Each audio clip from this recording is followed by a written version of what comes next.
Are y'all enjoying these cookie recipes? They not traditional, but they are somewhat traditional. But we're going to put our own little tweak on it for our Vlogmas series. Now, we were inspired today to make these by the crumble cookies that we had for my birthday. So we're going to go ahead and do that. So we're going to make our own version of a caramel apple cookie with some caramel drizzled on top. Woo! And we're going to use some red apples to do so, okay? Ho, ho, ho! So make sure you have about at least 5 apples because we're going to make a sauce. And you know the apples shrink down. So we're going to go ahead and make the cookie dough first because we're going to have to let that sit in the refrigerator and chill. Go ahead with your 1 stick of butter. Pretty much a lot of these recipes start out the same. That's the good thing about it because you don't have to really do too much thinking. As long as you got the ingredients, you good to go.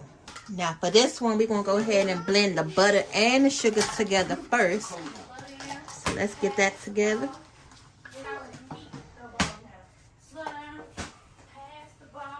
So we're going to use 1 1/4 cup of sugar.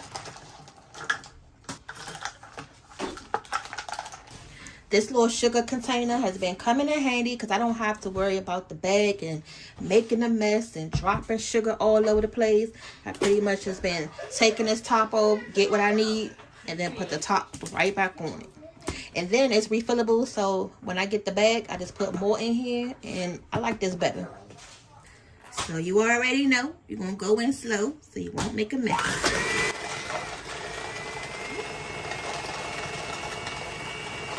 I think I'm going to switch bowls. Alright, so let me go ahead and switch this bowl. Because I don't feel like making a mess right now. This bowl is a little bit too shallow for me.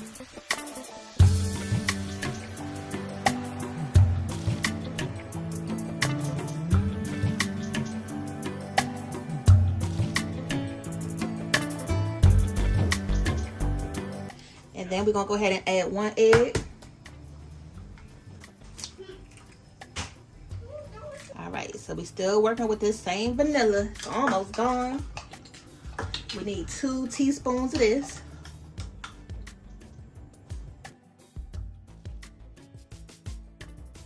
For this recipe, you're going to need 2 type of extracts. So I use the vanilla, but if you have almond, you can use the almond and vanilla. But what I do have is this rum. So we're going to use a 1/2 teaspoon of this rum. Because I know rum can be strong, but it's going to give a nice little flavor with those apples. So that's why I chose to do the rum with this. How often do you guys use rum in your recipes? It smells so good already.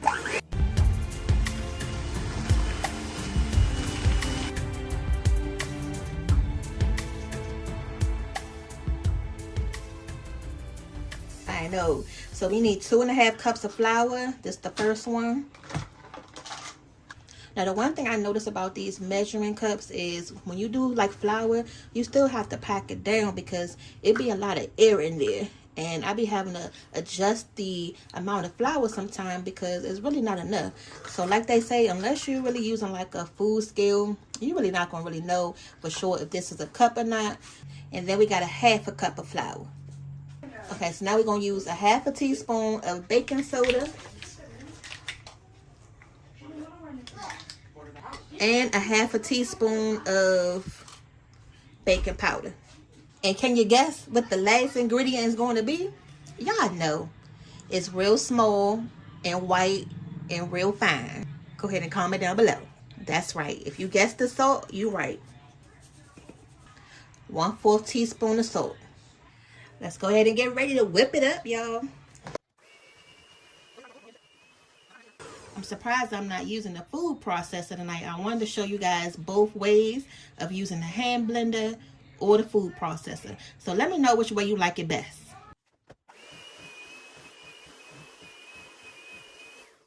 It's going to look crumbly like this. You're just going to take it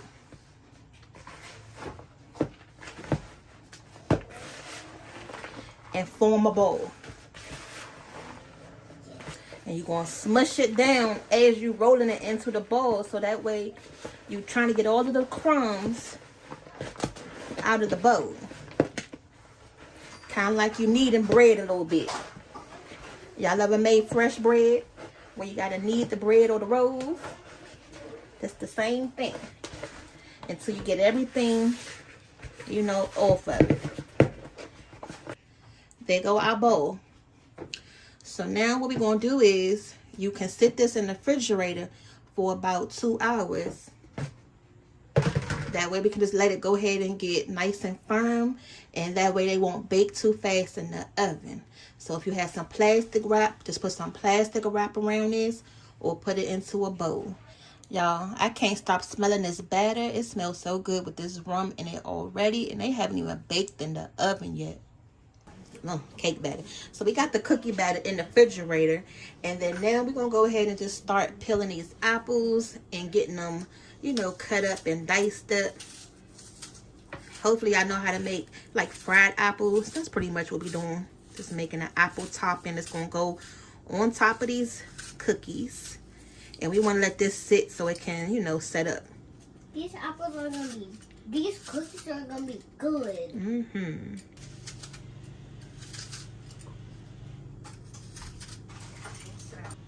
And then when you're cutting up your apple, you want to make sure you have a bowl of lemon water sitting by, so that way they won't oxidize. I'm going to go ahead and grab the bowl. I'm just going to peel this one real quick, so that way these apples won't turn brown before we even get to cook them.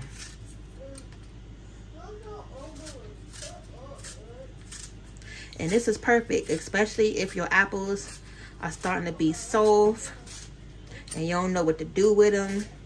This is like the perfect thing to make, because they're going to get cooked down anyway.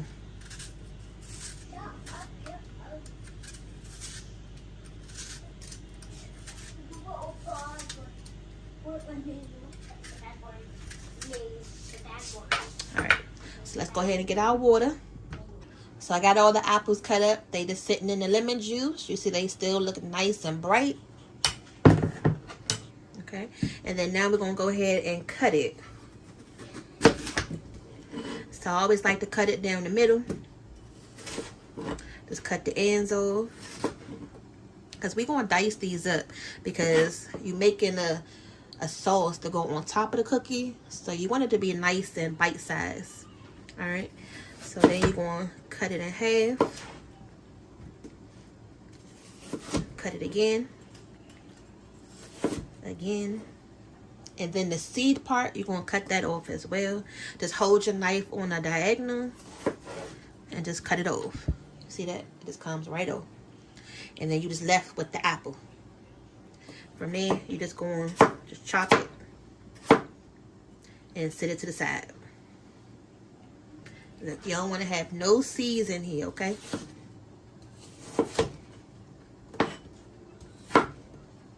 And it's the same thing you pretty much going to do like if you make an apple pie. Same concept.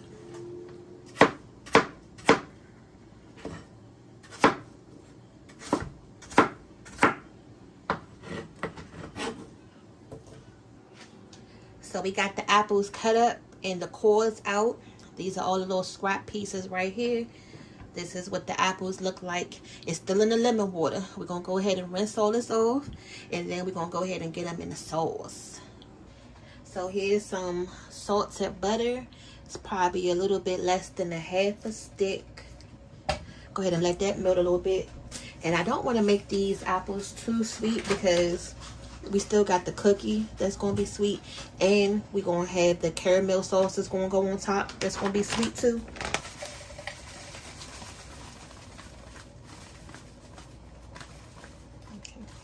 That's probably like a half a cup of brown sugar. And it's going to melt down. So the same way how you make your sweet potatoes, you know, you get that glaze going. It's the same thing, y'all.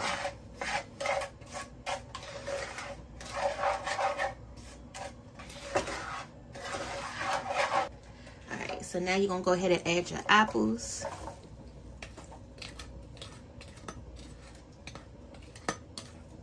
I'm going to add a touch of clove, because you know it's a fall flavor, but just a little bit so it won't overpower. A pinch of cinnamon. Give that a stir. And it's going to smell just like fall in here. And we just going to let this reduce down until the apples get nice and caramelized.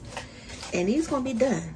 It already has the lemon flavor in the apples, you know, because they were soaking in the lemon juice the whole time. So that's going to help bring out the flavor of that. Alright, so we just going to leave these alone. Let them get nice and soft and tender. So these apples are looking good. But we got to tighten it up a little bit because this sauce is still loose. So if we put it in the oven on the cookie like this, it's going to go everywhere.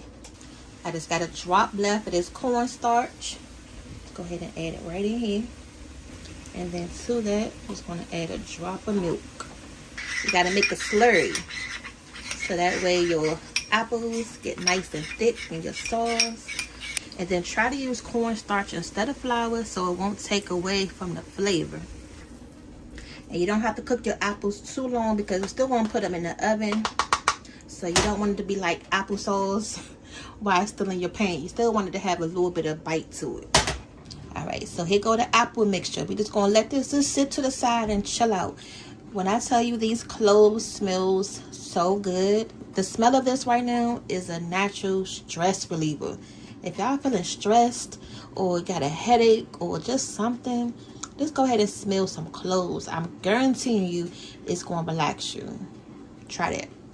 Alright, so let's go ahead and welcome back the cookie dough. It's been chilling in the refrigerator for about 2 hours now. Just going to break it in half. So that way it's probably a little bit more manageable that way. So right here. Probably going to take about this much of dough. Okay. Because these cookies are going to spread out.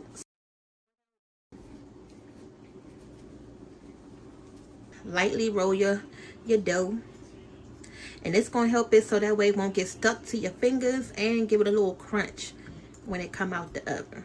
So we're not going to crowd the pan on these because they going to grow when they get in the oven. You're going to go in and just take your 2 fingers and just spread it out. And you can kind of like also do it like a pie crust. So hold your finger, and as you holding your finger, like push the side of it. So that way it'll hold its shape on the outside without cracking, but you're still giving it that indent on the inside. So do it like that as you rolling it. Just do it like that. And you're going to have a nice little circle form. Look, don't these look cute? They like little mini pies without the actual pie shell. So that's what you want it to look like. So now you're going to go ahead and take your apples. And by this time, they should be nice and warm. They don't have to be cold, but you see how they done got thick? That's exactly what you want. So I'm just take a little scoop. Put it right in the middle. You don't want to overfill it. We're going to put in just enough.